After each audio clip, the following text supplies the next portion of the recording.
Hello, good morning, students. Today in 12th class physics, we are continuing with the chapter end exercise. And we have completed up to question number 4.13. आज अभी हम लोग start कर रहे हैं 4.14 से, है ना. क्वेश्चन नंबर 4.14 देख लीजिए.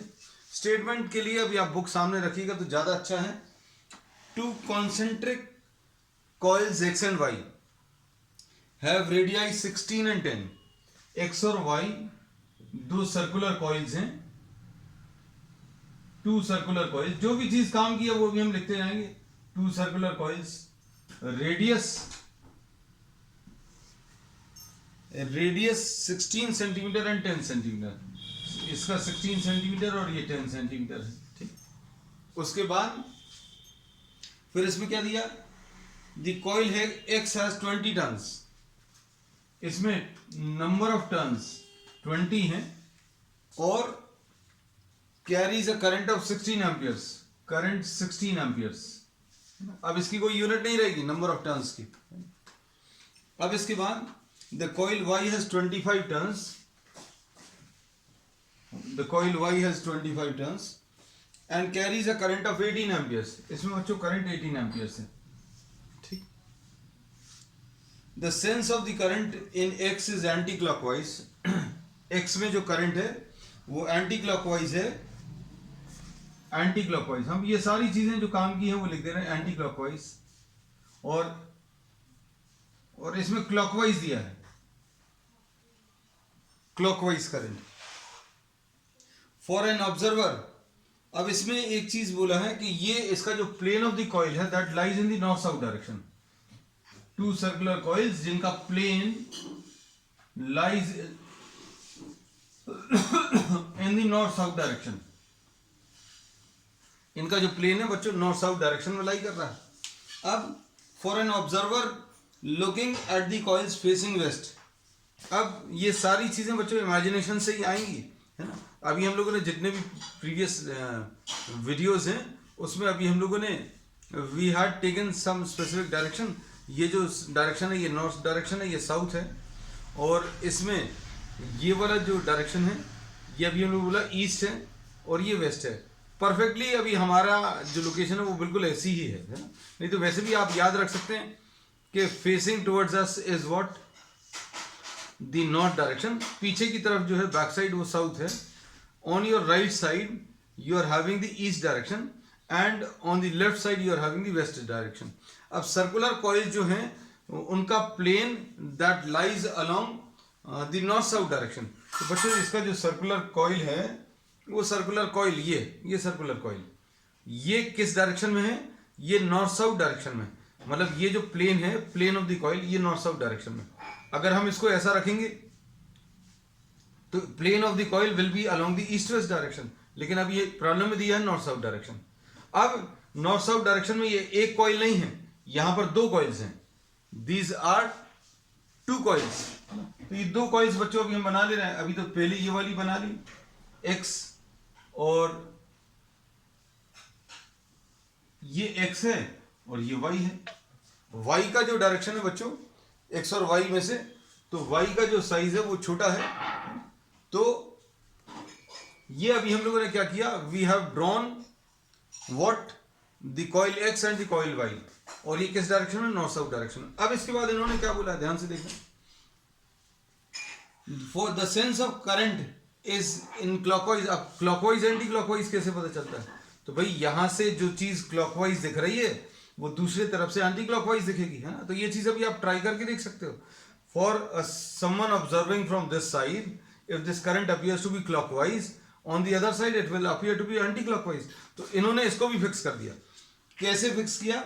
The observer is looking towards waste, है ना. तो बच्चों इसका जो ऑब्जर्वर है वो वेस्ट की तरफ देख रहा है ना. तो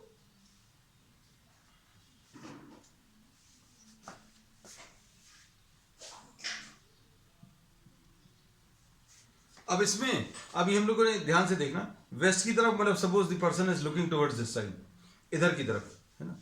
अब अगर यहां की तरफ देख रहा है तो क्या होगा? If the person is looking towards this side तो क्या होगा? इसमें इस डायरेक्शन में देखने पर for the person who is looking towards the west side, the sense of direction in x is anti clockwise. बच्चों एंटी क्लॉकवाइज डायरेक्शन में है, एंटी क्लॉकवाइज डायरेक्शन में, ये एंटी क्लॉकवाइज डायरेक्शन है। वेस्ट की तरफ अगर देखें तो एक कॉइल में एंटी क्लॉकवाइज डायरेक्शन, और कौन सा वाला है, एक्स वाले में। अब बच्चों एंटी क्लॉकवाइज अगर है तो इसकी मैग्नेटिक फील्ड कैसी आएगी, ये अब आपको बताना पड़ेगा। तो इसमें अभी हम लोग ये बोलते हैं कि अगर ये एंटी क्लॉकवाइज डायरेक्शन में है, इमेजिन करना, अगर ये एंटी क्लॉकवाइज डायरेक्शन में ऐसा कुछ डायरेक्शन है, तो अभी हम लोग क्या बोलेंगे बच्चों, इसमें कर्ल ऑफ द फिंगर्स आप ऐसी कुछ ले लो। कर्ल ऑफ द फिंगर्स अगर आपने ऐसी कुछ ले ली तो this will B pointing towards the east side. तो इसमें आपको इमेजिन करना है, और इमेजिन अगर नहीं कर पाओ तो अभी आप ड्रॉ भी कर सकते हो, है ना। You can draw the diagram, आप कहीं पर भी ईस्ट वेस्ट ले सकते हो, इसमें कहीं पर कोई दिक्कत नहीं है बच्चों, है। इसमें अभी हम लोगों ने बोला जैसे सपोज ये ईस्टर्न साइड है, सपोज ये ईस्टर्न साइड है, ये वेस्ट साइड है, और ये नॉर्थ और साउथ है, तो ये plane of the coil is in the north south direction, ऐसा कुछ है। अब कोई ऑब्जर्वर जो है, ये ऑब्जर्वर बना दें बच्चों, देखो ये आंख बना दी अभी हमने, हमारा डायग्राम जो है ना वो अब आप ऑब्जर्व कर लेना, ये कहाँ की तरफ है, towards what, the observer is observing towards the western side, है ना, ऐसे ही कुछ दिया। For an observer looking at the coils facing west, west की तरफ फेस करके अगर देख रहा है तो एक्स में कैसा करंट आ रहा है बच्चों, एक्स में एंटी क्लॉकवाइज डायरेक्शन, एक्स में एंटी क्लॉकवाइज डायरेक्शन का करंट आ रहा है, एंटी क्लॉकवाइज डायरेक्शन का करंट, तो ये ऐसा कुछ आ गया। तो एंटी क्लॉकवाइज डायरेक्शन का अगर करंट है तो बच्चों करंट के डायरेक्शन में आप कर्ल ऑफ द फिंगर्स ले लो, direction of magnetic field will be towards east, magnetic field will be towards east, कौन सी वाली, बी एक्स, है ना। अब इसके बाद बी वाई बच्चों, अब ये क्लॉकवाइज है, तो क्लॉकवाइज में अगर आप देखो तो क्लॉकवाइज डायरेक्शन में अगर आपने क्लॉकवाइज डायरेक्शन ले लिया तो ये कहां की तरफ फेस करेगा, वेस्ट की तरफ। ये देखो क्लॉकवाइज डायरेक्शन, अगर यहां से कोई ऑब्जर्व करे, अगर कोई यहां से ऑब्जर्व कर रहा है, someone is observing from this side, और करंट ऐसा क्लॉकवाइज दिख रहा है, करंट अगर क्लॉकवाइज दिख रहा है तो इसकी मैग्नेटिक फील्ड कैसी आएगी, this will be towards the west, है ना। तो ये वेस्ट थोड़ा अच्छे से लिख दें। बस इसमें बच्चों मेन चीज है डायरेक्शन का कैलकुलेशन। डायरेक्शन एक बार आपने समझ लिया, आप सामने किसी सर्कुलर कॉइल को लेकर सारी चीजों को अच्छे से समझना। हमने आपको ये नॉर्थ साउथ डायरेक्शन में कॉइल बना दिया है और ये ईस्ट वेस्ट डायरेक्शन भी मार्क कर दिया, उसके हिसाब से अभी हमने मैग्नेटिक फील्ड भी मार्क कर दिए और लिख दिया है कि बी एक्स जो है ईस्ट की तरफ आएगा, बी वाई जो है वेस्ट की तरफ आएगा। अब बचा है क्या, कैलकुलेशंस। तो कैलकुलेशंस कर ले रहे हैं अभी हम लोग। कैलकुलेशंस में magnetic field due to circular coil कैसा रहता है बच्चों, इसको रब करते हैं क्योंकि अब यही भर काम का है डायरेक्शन।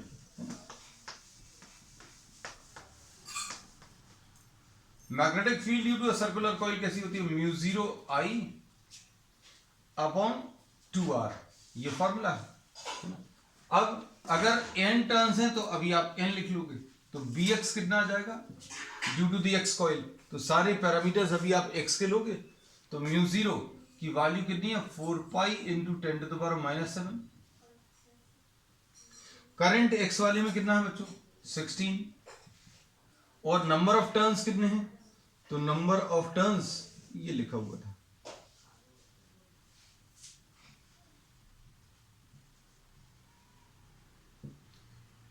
करंट इसमें अभी हम लोगों ने क्या क्या लिख लिया, I लिख लिया है, नंबर ऑफ टर्न्स कितने हैं 20 अपॉन 2 इंटू आर, रेडियस कितना है इसका, रेडियस x वाले का दिस इज 16/100। बस इसको सॉल्व करना है।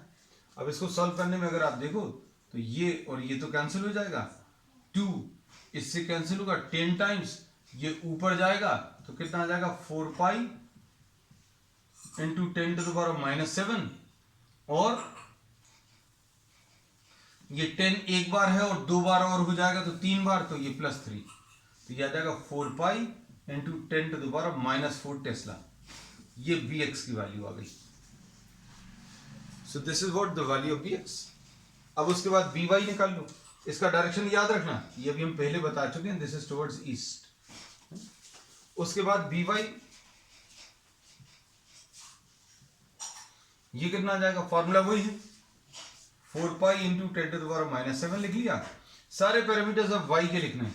करंट बच्चों कितना है 18, तो ये 18 लिख लिया। और नंबर ऑफ टर्न्स बच्चों, नंबर ऑफ टर्न्स 25 है, तो ये 25 लिख लिया अपॉन 2 इंटू आर। रेडियस कितना बच्चों, तो रेडियस y वाले का 10 है ना, इंटू 10/100। अब आपको इसको सिंप्लीफाई करना है, तो सिंप्लीफाई करने में ये 2 9s हो गया। अब देखो एक ये 0 कैंसिल होगा, तो एक 0 ऊपर जाएगा, मतलब 10 से मल्टीप्लाई होगा, 10 से ये मल्टीप्लाई होगा 4 इंटू 25, ये 4 इंटू 25 कितना आ जाएगा 100 आ जाएगा। इसका आंसर बच्चों कितना 100 आने वाला है। तो 2 0 तो यहाँ के आ गए, एक 0 ऊपर ये पहुंच गया है ना, तो क्या आ जाएगा 3 zeros आ जाएंगे। अब 3 zeros आ गए और उसके बाद 9 बचा, तो 9 पाई इंटू 10⁻⁻4 टेस्ला, ऐसा कुछ बचेगा। तो अब इसका जो आंसर आएगा नेट मैग्नेटिक फील्ड, इनमें से कौन सा वाला बड़ा है, वेस्ट वाली मैग्नेटिक फील्ड बड़ी है। ये देखो ये बी वाई का डायरेक्शन अभी हमने बता दिया था, है ना, तो b will be equal to what, b y minus b x, यानी 9 pi into 10⁻⁻4 minus 4 pi into 10⁻⁻4, ऐसा कुछ आ जाएगा। तो ये आ जाएगा 5 पाई into 10⁻⁻4 Tesla. This will be the answer. ठीक है, अब इसमें चाहो तो पाई की वैल्यू रख सकते हो, पाई की वैल्यू 3.14 अगर आप रखोगे तो 16 पॉइंट कुछ आ जाएगा, है ना। ठीक है, चलो नेक्स्ट 15th क्वेश्चन। 15 क्वेश्चन बच्चे अच्छे से पढ़ लेना। इसका जो सोल्यूशन है वो सभी का आंसर अलग अलग हो सकता है ना। क्वेश्चन नंबर 15 में different students attempting the question may have different answers, है ना। तो ये कैसा क्वेश्चन है बच्चों, ये ऐसा मन में आएगा भैया एक क्वेश्चन के कितने सारे आंसर्स, तो हाँ बच्चों इसके बहुत सारे आंसर्स पॉसिबल हैं। इसमें इन्होंने क्वेश्चन नंबर 4.15 में क्या दिया है, पढ़ो क्वेश्चन को अच्छे से पढ़ना 2-3 बार। अब magnetic field of 100 Gauss, magnetic field कितना बच्चों 100 गॉस, 100 गॉस यानी 100 इंटू 10⁻⁻4। ठीक, उसके बाद is required which is uniform in a region of linear dimension 10 centimetre. बच्चों इन्होंने बोला एक ऐसे एरिया में मैग्नेटिक फील्ड चाहिए, एक ऐसे रीजन में हमें यूनिफॉर्म मैग्नेटिक फील्ड चाहिए। अब तो यूनिफॉर्म मैग्नेटिक फील्ड तो बच्चों अभी हम लोगों ने एक ही जगह पढ़ी है, अगर किसी को याद हो तो। यूनिफॉर्म मैग्नेटिक फील्ड जो है हम लोगों को सिर्फ सोलिनॉइड में मिलती है। प्रॉब्लम में इन्होंने बोला है कि 100 गॉस की एक यूनिफॉर्म मैग्नेटिक फील्ड चाहिए, और 100 गॉस की यानी 100 इंटू 10⁻⁻4 टेस्ला, है ना। और उसका जो लीनियर डायमेंशन है ऑफ अबाउट, अच्छा जो वो साइज है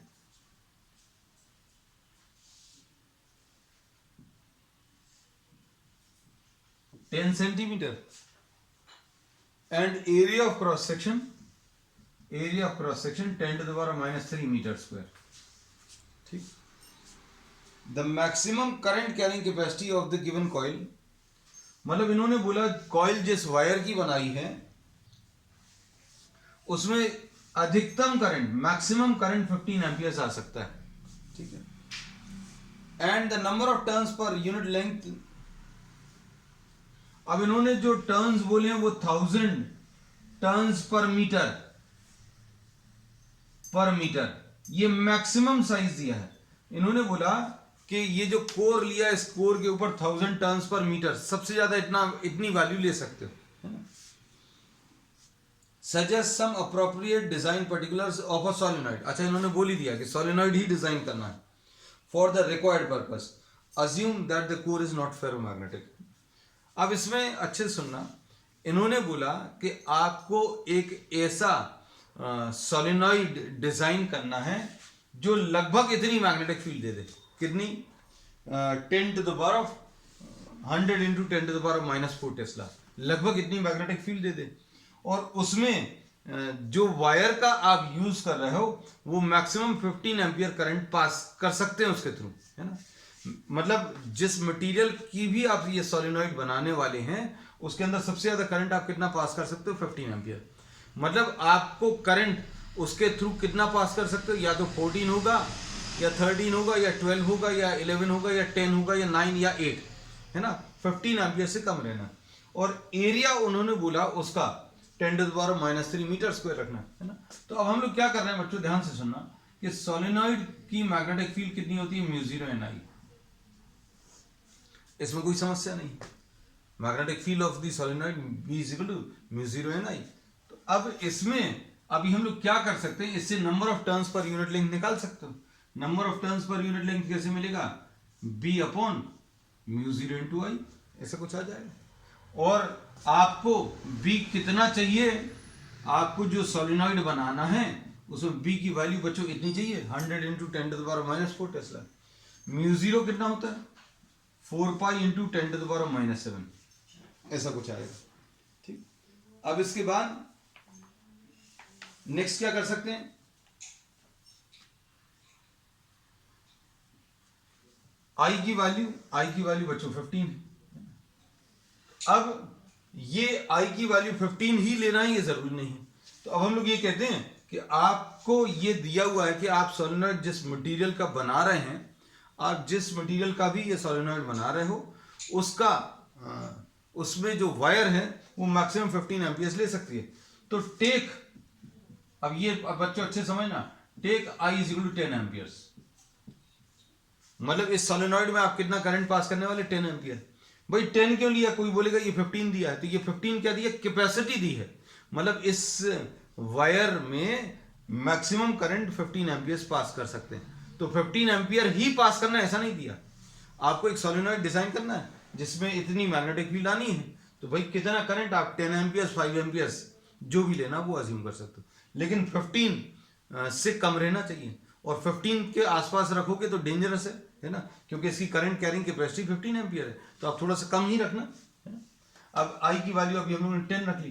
10 इसलिए भी रख ली क्योंकि देखो इससे कैलकुलेशंस थोड़ी से आसान हो जाएंगे।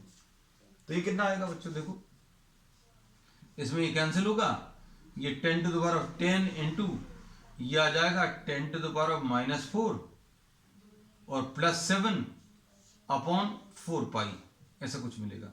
तो ये आ जाएगा कितना, 10,000।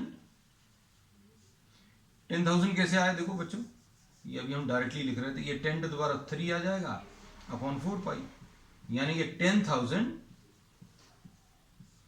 डिवाइडेड बाय 4π आ जाएगा, है ना। अब ये अप्रोक्सीमेटली आप कितना मान सकते हैं, 12, 4 3 12 होता, 3.14, है ना। तो ये 12 8 96, है ना। तो लगभग 800 के आसपास आ जाएगा। तो we take n equal to what, 800 turns per metre. अब किसी किसी के मन में ये सब क्वेश्चंस आते हैं कि भैया ये 1000 टर्न्स पर मीटर क्या दिया हुआ था। तो ये 1000 टर्न्स पर मीटर इन्होंने कहा था कि ये मैक्सिमम आप इतना इसके ऊपर लपेट सकते हैं। The maximum winding which can be done is 1000 turns per metre. इसका मतलब ये नहीं कि आपको 1000 टर्न्स पर मीटर ही लेना है। इसमें इस प्रॉब्लम को अच्छे से समझना, इसमें इन्होंने बोला है, इसमें कुछ कुछ चीजें रैंडमली दे दी, क्या कि मैग्नेटिक फील्ड इतनी बनानी है, उसमें जो वायर यूज करना है उसकी करंट कैपेसिटी 15 एम्पियर है। अब एरिया आपको लगभग इतना रखना है ना, और ये इसके ऊपर जो वायर्स आपको वाइंड करनी है उसमें मैक्सिमम 1000 टर्न्स पर मीटर आप लपेट सकते हैं, है ना? तो हम लोगों को जो वैल्यू आई, एन की वैल्यू कितनी, 800 टर्न्स पर मीटर का, है ना, 800 टर्न्स पर मीटर। अब इसके बाद आगे की कैलकुलेशंस करते हैं। एरिया, एक चीज तो ये आ गई कि भैया हम जो सोलिनॉइड बनाने वाले हैं उसमें number of turns per unit length 800 है। एरिया कितना है, 10⁻³ metre square. Suppose circular shape का ले लो, कैसा ले रहे हो अभी आप सर्कुलर शेप का, तो 10⁻³ = πr², है ना। तो इससे r² की वैल्यू निकाल लो, 10⁻³ π, ऐसा कुछ। अब इसको आप सिंप्लीफाई कर लो, सिंप्लीफाई करने पर ये अप्रोक्सीमेटली 1.78 सेंटीमीटर आएगा। Calculations I have done it for you. Radius radius कितनी 1.78 है ना, 1.78 सेंटीमीटर। तो अभी आप रेडियस 2 सेंटीमीटर या रेडियस 3 सेंटीमीटर या रेडियस 5 सेंटीमीटर 4 सेंटीमीटर आपको जो लेना वो ले सकते हो, क्योंकि आपको तो अभी हमने यही बोला कि ये एक ऐसा क्वेश्चन है जिसमें सभी के आंसर्स बिल्कुल अलग अलग हो सकते हैं। तो ये 800 आया है, ये जरूरी नहीं 800 आया। अगर किसी ने यहाँ पर 12 लिया होता, यहाँ पर अगर किसी ने 8 एम्पियर्स लिया होता तो n की वैल्यू अलग आती है ना। तो अब हम लोगों ने ये बोल दिया कि सपोज r की वैल्यू 20 है, सॉरी r की वैल्यू 2 सेंटीमीटर। तो अब हम लोगों ने क्या क्या बता दिया बच्चों, I की value 10 amperes, radius of the solenoid 2 centimetre, suppose the length of the solenoid, length of the solenoid suppose आपने 50 सेंटीमीटर ले लिया, लेंथ ऑफ द सॉलिनॉइड कितना ले लिया 50 सेंटीमीटर। 50 सेंटीमीटर लगभग कितना होगा है ना, और साइज इसका कितना हो गया, साइज लगभग कितना हो गया। सो दिस इज अ सॉलिनॉइड जिसका आपने लेंथ भी बता दिया और आई भी बता दिया, रेडियस भी बता दी। ये सब जरूरी नहीं है, लेकिन अभी हमने सिर्फ आपको, अब चूंकि डिजाइन करना तो सारी चीजें बतानी पड़ेगी।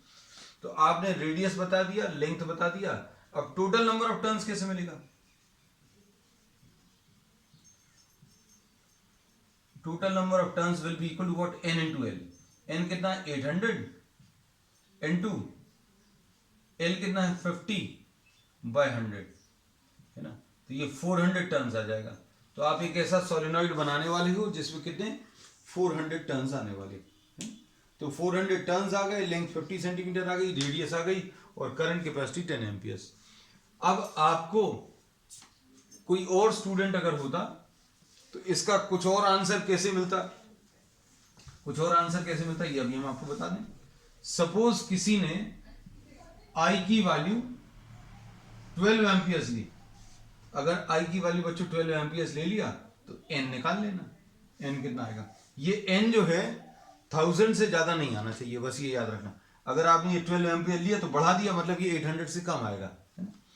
तो एन की वैल्यू निकाल लीजिएगा, और एन अगर निकाल लोगे, लेंथ अभी आप इसमें 60 सेंटीमीटर ले लो, रेडियस आप 3 सेंटीमीटर ले लो, एन निकाल लेना है ना। ठीक है, कर सकते हैं। So there are many solutions which are possible to this problem. ठीक, चलो नेक्स्ट क्वेश्चन 16 देखिए।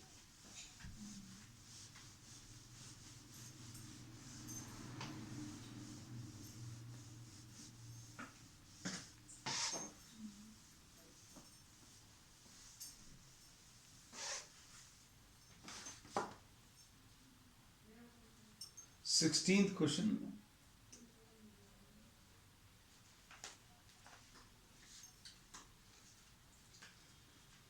For a circular coil. अब देखो 16th क्वेश्चन बच्चों बहुत बहुत इंपॉर्टेंट है ना, और ये शायद इस एक्सरसाइज का टफेस्ट क्वेश्चन भी है। 16th में सर्कुलर कॉइल दिया है जिसमें इन्होंने बोला सर्कुलर कॉइल के एक्सिस पर, सर्कुलर कॉइल के एक्सिस पर x डिस्टेंस पर जिसकी रेडियस r है, मैग्नेटिक फील्ड का formula mu 0 n I r square upon 2 r square plus x square to the power of 3/2, ऐसा कुछ आएगा है ना, ऐसा कुछ दिया इन्होंने, दे दिया है। वैसे भी रिजल्ट ये अभी हम मालूम, we have already done this in the theory class है ना। तो b की value mu 0 n I r square upon 2x square plus r square to the power of 3/2। Show that this result reduces to the standard result for the field at center of the coil। अब इन्होंने बोला कि at the center of the coil ये result जो आएगा वो एक standard result जो अभी हम सर्कुलर कॉइल का पढ़ा हुआ है उसकी तरफ कन्वर्ट हो जाता है। कैसे, तो ये भी अभी अपन लोगों ने कहा हुआ है कि बच्चों x की वैल्यू 0 ले लो, ये रखने को बोला x की वैल्यू 0, तो x की वैल्यू 0 रखेंगे तो कितना आ जाएगा, b की value mu 0 n I r square upon 2 r square plus 0 to the power of 3/2। तो b की वैल्यू कितनी आ जाएगी बच्चों, mu 0 n I r square upon 2 r cube आ जाएगा, और इसमें r स्क्वायर और ये r क्यूब कैंसिल होगा, तो mu 0 n I upon 2r। तो ये बच्चों magnetic field at the centre of the coil, ये इसमें कन्वर्ट हो गया। इन्होंने यही बोला था कि that if you put this in this relation, if you put x is equal to 0 then this result gets converted into a standard result. हाँ, तो ये मालूम है अभी हम लोगों को। तो ये तो बच्चों था कौन सा, ए पार्ट। तो ए पार्ट तो बहुत ईजी है इसका। At the centre of the coil you have to find out the magnetic field, तो वो निकाल लिया। अब बी पार्ट बच्चों इसका थोड़ा सा टफ है।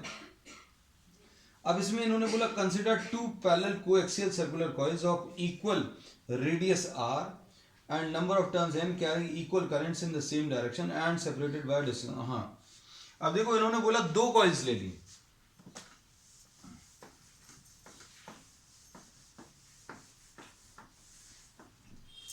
दे are taking two coils. B की इसमें एक कॉइल ये है, एक कॉइल ये है। ये अच्छे समझना बच्चों, थोड़ा सा टफ है बच्चों इसके कैलकुलेशंस, ध्यान दोगे अच्छे से सब कुछ बनेगा।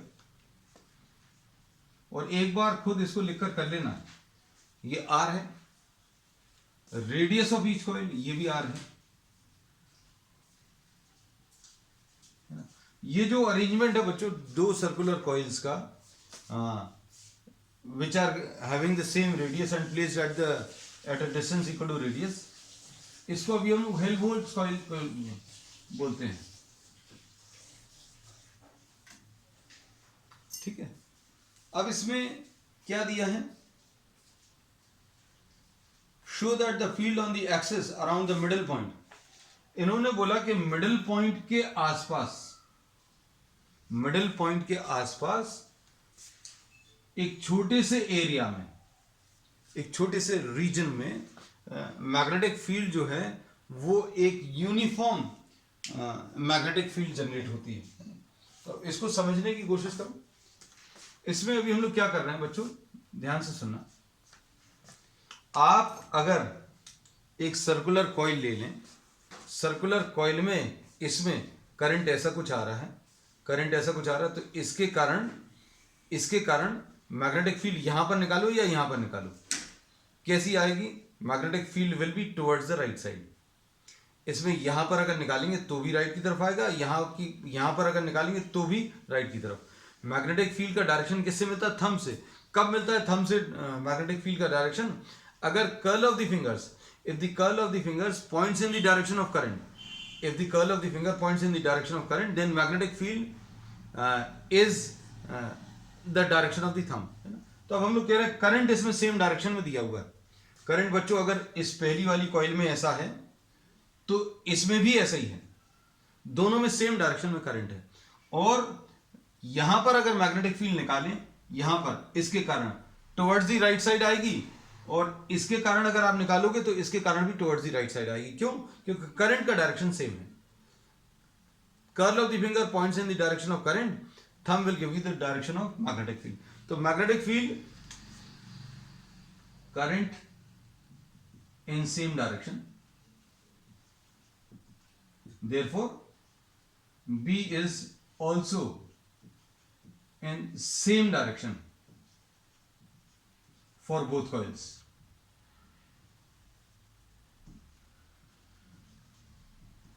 और अगर सेम डायरेक्शन में तो क्या होगा, magnetic field, net magnetic field अगर निकालनी है तो वो ऐड कर सकते हैं। मैग्नेटिक फील्ड अगर आपको निकालनी है तो दोनों की मैग्नेटिक फील्ड ऐड कर दो। अब क्वेश्चन में करना क्या है, तो क्वेश्चन में बच्चों ये करना है कि इन्होंने बोला कि मिडिल पॉइंट के आसपास, मिडिल पॉइंट पे तो करना ही है कैलकुलेशन, लेकिन मिडिल पॉइंट के आसपास जो मैग्नेटिक फील्ड का रिलेशन आएगा वो नियरली यूनिफॉर्म मैग्नेटिक फील्ड होगा। अब आसपास का मतलब क्या है बच्चों, ध्यान से सुनना। यहां पर आप एक y डिस्टेंस ले लीजिए, यहां पर आपने एक y डिस्टेंस ले लिया, और इधर से भी लेफ्ट साइड पर भी अभी आपने क्या ले लिया, y डिस्टेंस। आसपास इसी को बोलेंगे, आसपास के पॉइंट्स, मतलब y की वैल्यू कैसी रहेगी, y will be very very very small. Middle point के बहुत आसपास के पॉइंट्स अगर हैं तो y की वैल्यू कैसी रहने वाली, बहुत छोटी रहने वाली है ना। अब सुनना, अब हम लोग एक y के लिए कैलकुलेशन कर ले रहे हैं। Suppose this is the point P, इस पॉइंट P पर अभी आप मैग्नेटिक फील्ड निकाल रहे हो इसके कारण। सपोज इसको अभी हम लोगों ने नाम दे दिया फर्स्ट कॉइल और इसको नाम दे दिया क्या, सेकेंड कॉइल। अब ये वाला डिस्टेंस कितना आ जाएगा बच्चों, ध्यान से देखना, ये वाला डिस्टेंस r/2 है और ये y है ना। तो अब हम लोग क्या बोलेंगे, magnetic field at the point P due to first coil कैसे मिलेगा, μ0 n(I)r², ऐसा कुछ आएगा। और नीचे क्या आता है, 2 आता है, और क्या आता है, r² आता है, और क्या आता है, डिस्टेंस। अब इसके बाद जो आएगा वो डिस्टेंस आएगा और इसके ऊपर 3/2 आएगा। कौन सा डिस्टेंस, इस P पॉइंट का डिस्टेंस। तो P पॉइंट का डिस्टेंस कितना आ जाएगा बच्चों, ध्यान से देखना, ये r/2 है, ये y है ना। तो मिडिल पॉइंट से y डिस्टेंस पर आपने राइट साइड पे एक पॉइंट लिया, तो ये P पॉइंट का डिस्टेंस कितना आ जाएगा, r/2 प्लस y, थोड़ा सा बड़ा कर दें ब्रैकेट को, r/2 प्लस y का होल स्क्वायर। रिलेशन याद रखना, ये क्या होता है, μ0 n(I)r² upon 2 r² plus x² to the power of कितना, 3/2, ऐसा कुछ होता है रिलेशन। x क्या होता है, x is the distance from the centre, x is the distance from centre. अब इसका सेंटर से डिस्टेंस कितना आ जाएगा, ये r/2 है, ये y है, तो r/2 प्लस y। ठीक, अब देखो, अब इसमें क्या कर सकते हैं, magnetic field at point P निकाल लिया ड्यू टू फर्स्ट कॉइल। अब ऐसे ही magnetic field at point P due to second coil, ये कितना आ जाएगा, बिल्कुल ऐसे ही आएगा, μ0 n(I)r² अपॉन 2, और क्या मिलेगा, r² तो मिलेगा, प्लस कुछ मिलेगा और टू द पावर ऑफ 3/2। अब इस P पॉइंट का यहां से डिस्टेंस बताना, तो बच्चों देखो कैसे मिलेगा, ध्यान से देखना, ये जो डिस्टेंस है ये r/2 है,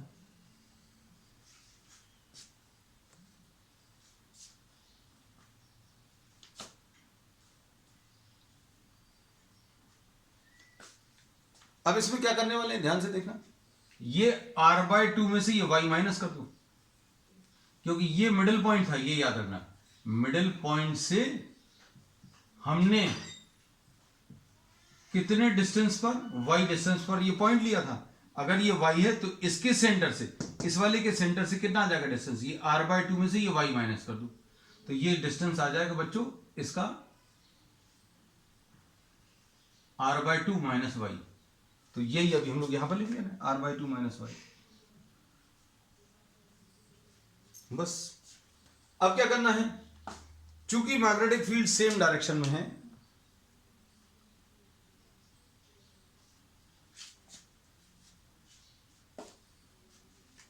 ये अभी हमने पहले ही बता दिया था direction, current is in the same direction, therefore B is also in the same direction for both the coils, है ना। तो नेट मैग्नेटिक फील्ड कैसे मिलेगी, BP1 प्लस BP2, दोनों को ऐड करना है बस। अब दोनों को ऐड करना है और साथ में फिर कंडीशन क्या लगानी है कि y जो है वेरी वेरी स्मॉल है, फिर आंसर क्या आएगा उस आंसर को एनालाइज करना है ना। तो इसमें क्या करना था, सबसे पहले तो वही चीज समझ लो कि मिडिल पॉइंट के पास में जो मैग्नेटिक फील्ड है वो कैलकुलेट करनी है। तो मिडिल पॉइंट के पास में ये P पॉइंट ले लिया, ये मिड पॉइंट है, ये दोनों कॉइल्स के बीच में जो डिस्टेंस है वो r है, और इस डिस्टेंस के मिडिल पॉइंट से, ये मिडिल वाला पॉइंट है, मिडिल पॉइंट के पास वाले पॉइंट पर आपने एक पॉइंट ले लिया P, और इस P पॉइंट पर आपने क्या किया, मैग्नेटिक फील्ड निकाली। और ये मैग्नेटिक फील्ड जो है वो डिस्टेंस के ऊपर डिपेंड नहीं करेगी, या यूनिफॉर्म मैग्नेटिक फील्ड रहेगी, ये शो करना है। तो अब अपन को सबसे पहली चीज तो ये है कि मिडिल पॉइंट के पास में जो पॉइंट P है वहां पर मैग्नेटिक फील्ड निकालने हैं। तो ये कैसे मिलेगा, देखो दोनों को ऐड कर लो, μ0 n(I)r² upon 2 times r² plus r/2 plus y का whole square to the power of 3/2, और प्लस इसको रब कर दें क्योंकि ये सब कुछ हो चुका है, यह आ जाएगा μ0 n(I)r² upon 2 r² plus r/2 plus y का R by two minus Y, sorry minus Y का whole square to the power 3/2। तो अब इसमें इसी कैलकुलेशंस को अभी हम लोग आगे बढ़ाकर नेट मैग्नेटिक फील्ड निकालेंगे। डायग्राम थोड़ा सा बड़ा करके दिखा दे रहे हैं। ये सर्कुलर कॉइल्स हैं बच्चों, इनकी खुद की रेडियस आर है और इन दोनों के बीच में जो डिस्टेंस है वो भी आर है। और लाइन जॉइनिंग द सेंटर्स का जो मिडिल पॉइंट है, ये मिडिल पॉइंट है, ये याद रखना, ये r/2 और ये r/2। मिडिल पॉइंट से छोटे से डिस्टेंस पर मैग्नेटिक फील्ड निकाल रहे हैं। अब अगर ये y लेते हो आप तो ये कितना आ जाएगा, r/2 प्लस वाई।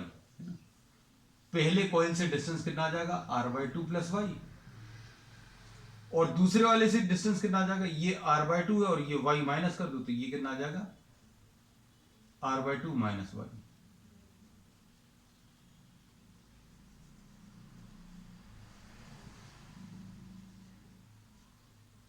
ठीक। अब P पॉइंट पर मैग्नेटिक फील्ड अभी हम लोगों ने P पॉइंट पर जो मैग्नेटिक फील्ड है ये निकाल ली। कैसे, दोनों की मैग्नेटिक फील्ड निकालकर अभी हम लोगों ने ऐड कर दिया। अब देखना ध्यान से इसको कैसे सॉल्व करेंगे। μ0 n/r² / 2 कॉमन ले लें, ये कॉमन ले लिया, ये कॉमन ले लिया, अंदर क्या बचेगा, 1/, इसके ब्रैकेट खोल दें, r² plus r²/4 plus y² plus ry, a² plus b² plus 2ab, ऐसा कर दिया, प्लस इधर क्या आ जाएगा,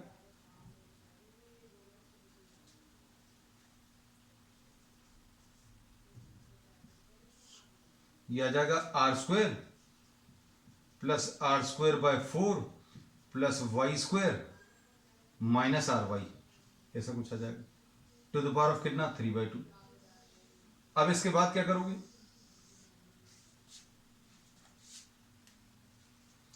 इसमें यह आ जाएगा μ0 n/r² डिवाइडेड बाई 2, और ये कितना आ जाएगा, r² प्लस r²/4, ये कितना आ जाएगा, 5r²/4 प्लस y। तो y बच्चों आपको मालूम होना चाहिए, y कैसा है, y बहुत छोटा है। y क्या है, distance from the centre. y क्या है ये याद रखना, y इज द, ये रब हो गया यहां पर, ये ग्रीन कलर से, डिस्टेंस फ्रॉम सेंटर।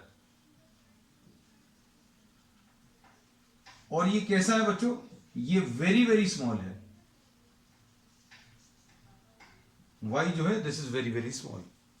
अब y अगर बहुत छोटा है, ध्यान से सुनना, तो अभी हम लोग इसको y² को निगलेक्ट कर देंगे, plus ry to the power of 3/2 plus 1/5r²/4, और y² को निगलेक्ट कर दिया तो minus ry to the power of 3/2। क्या बोला, y² very very very small, इसलिए निगलेक्ट कर दिया। अब इसके बाद बताओ और क्या कर सकते हो, इन दोनों जगह से हम लोग r² और 5/4 ये कॉमन ले गए, तो क्या बचेगा देखना ध्यान से, magnetic field at point P μ0 n/r² divided by 2, और क्या चीज कॉमन ले ली बच्चों, ध्यान से देखना,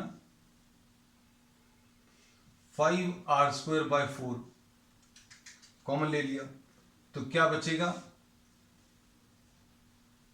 1 प्लस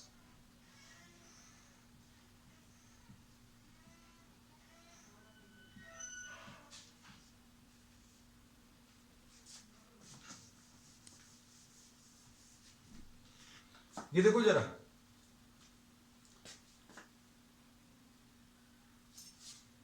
अच्छे देखना, 5r²/4 अंदर मल्टीप्लाई करके चेक कर लो, 5r²/4 अगर अंदर मल्टीप्लाई किया तो 5r²/4 आएगा, और अगर आप इसको इससे मल्टीप्लाई करोगे तो 5r² कैंसिल, 4 और 4 कैंसिल, क्या बचेगा, ry बचेगा, तो ry है। मतलब इसमें तो था नहीं, जिस चीज में से निकाल रहे हो आप उधर कॉमन, अगर उधर वो क्वांटिटी नहीं है तो रेसिप्रोकल से मल्टीप्लाई कर दो। अब इसके ऊपर क्या लगा हुआ है, to the power of 3/2, 5r² common, इधर क्या बचेगा 1 minus ry into 4/5r² to the power of कितना 3/2। बस अब बहुत ज्यादा नहीं बचा काम, है ना। बस ये है किसी चीज को देखकर डरना नहीं, क्योंकि देखने में बस थोड़ा सा ऐसा लगेगा कि बहुत कॉम्प्लिकेटेड है। μ0 n I r² अपॉन 2, इसको बाहर ले रहा है। ये देखो ये और ये दोनों जगह हैं, और क्या लिखा हुआ है बच्चों ध्यान से देखना, नीचे है 5r² अपॉन 4 है, और ऊपर क्या लगा हुआ है टू द पावर ऑफ 3/2। अब शायद कोई दिक्कत नहीं होगी, छोटा सा हो गया, अपन लोगों ने इसको बाहर निकाल लिया। अब इसको कैसा करेंगे, इसमें से एक ये कैंसिल होगा r, और इसको क्या लिख लिया 1 + 4/5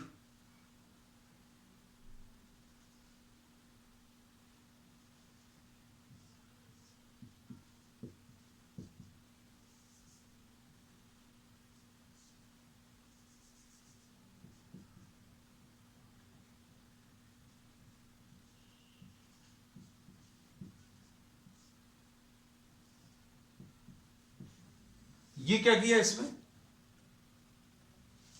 what have we done in this step, ये जो टर्म है इसको अभी हमने ऊपर ट्रांसफर कर दिया। किसको ऊपर ट्रांसफर किया है, अच्छे देखना बच्चों, समझ में आना चाहिए, है ना। हम आपको टाइम दे रहे हैं, आप देख लो, अच्छे समझ लो। हमने क्या बोला इस स्टेप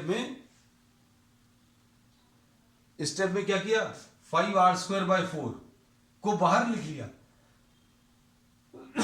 इधर भी है और ये इधर भी है, दोनों जगह से बाहर लिख लिया, लेकिन टू द पावर ऑफ 3/2 इसलिए टू द पावर ऑफ 3/2 लगाया। अब इसको अभी हमने उठाकर ऊपर लिखना है, अगर इसको ऊपर लिखना है तो ये 3/2 पावर जो है ऊपर जाकर कितना हो जाएगा -3/2। ऐसे ही ये तो बाहर निकल गया। अब ये क्या बचा हुआ है, ये बचा है 4y upon 5r, 1 - 4y upon 5r to the power of 3/2। अगर इसको ऊपर लिखेंगे टू द पावर ऑफ -3/2 बस। अब इसके बाद ज्यादा कुछ बचा नहीं है। 1 + x to the power of n को हम लोग अभी तक यही करते आए हैं बच्चों। अगर ये बहुत छोटा है तो इन दोनों को मल्टीप्लाई कर लेना, बस इतना सा है। मतलब आप क्या करेंगे, ये पावर को इससे मल्टीप्लाई कर लेना, मतलब पावर को आप इससे मल्टीप्लाई करोगे तो कितना आएगा μ0 n I r² upon 2 into 5/4। बच्चों देखना ध्यान से, 5/4 के ऊपर 3/2 और r² के ऊपर 3/2 है, तो ये 2 और ये 2 कैंसिल होगा, ये 2 और ये 2 कैंसिल होगा, तो कितना बचेगा r³ बचेगा, तो r³ आ गया। अब ये पावर इससे मल्टीप्लाई होगा, 1 - 3/2 into 4/5 y upon r plus 1 minus, ये बच्चों हमारे ख्याल से इस एक्सरसाइज का टफेस्ट प्रॉब्लम है कैलकुलेशन वाइज। 1 प्लस, अब ये दोनों अगर मल्टीप्लाई होंगे तो क्या कितना आ जाएगा, माइनस और माइनस मिलके प्लस आ जाएगा, 3/2 इंटू 4/5 y/r। अब ये माइनस में और ये प्लस में ये कैंसिल हो जाएगा, और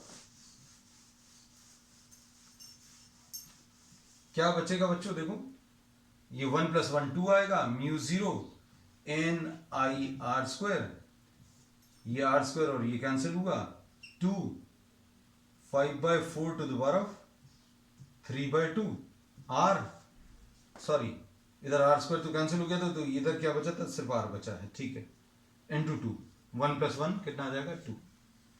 अब इसमें ये 2 और ये 2 कैंसिल होगा, फिर इसके बाद क्या करोगे बच्चों, आप इसमें सिंप्लीफाई कर लो वैल्यूज को, तो सॉल्व करने पर ये किस में कन्वर्ट हो जाएगा, this gets converted into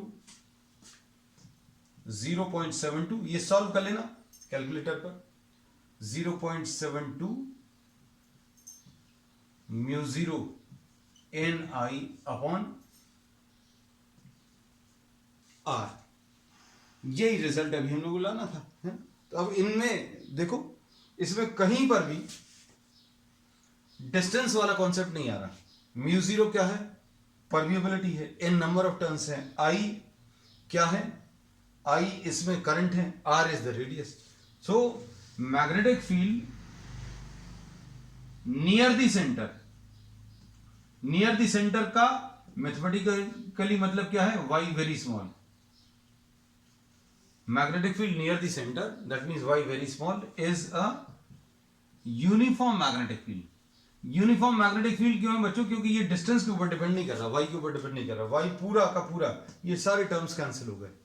Y square neglect कर दिया था और वाई के कुछ टर्म्स आ रहे थे तो वो एक दूसरे को कैंसिल कर रहे थे। तो अगर आपने दो सर्कुलर कॉइल्स ले ली और उनको अगर पास पास में रखा तो उनके कारण नियर द मिडल एक मैग्नेटिक फील्ड जनरेट होगी जो कि नियरली यूनिफॉर्म मैग्नेटिक फील्ड रहेगी, है। और इनको नाम अभी हम लोग कहते हैं, ये कॉम्पिटिटिव एग्जाम्स के हिसाब से बच्चों बहुत इंपॉर्टेंट है? तो बच्चों आज के लिए इतना ही। We will continue with the remaining problems on the next one. That's all for today.